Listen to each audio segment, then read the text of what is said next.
Magandang hapon po. Ngayon po ay January 2024. Naririto po kami at nagpapasalamat ang aking pasyente.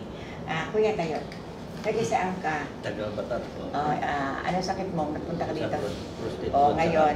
Sa paglabo naman. Ngayon, ano masasabi mo? Maginawa na po. Lakasan mo. Maginawa na po ang aking pagkanda. Okay, yeah. Magpasalamat ka dahil hindi ka na makakatitir kasi nakukuha iyan sa pamagitan ng ating panalangin at ginagawa kong langis. Kaya yung lahat na pupunta dito, huwag magpapabaya sa gamit. Salamat po. Ate, ikaw, magandang hapon po. Taga saan ka, ate? Taga Batan. Anong problema mo? Ako po ay nagkabukol sa aking may matres. Okay. Ngayon po ay wala na at nagpapasalamat po ako kay mother na nakuha po agad niya ng isang puntahan namin dito sa kanya.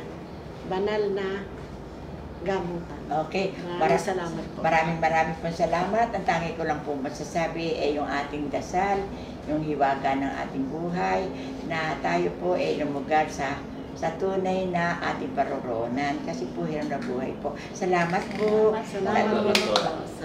Mahal ko po ang mga nagpa-follow up at lalo yung magpapagamot dito. Bye! Bye po! Salamat po.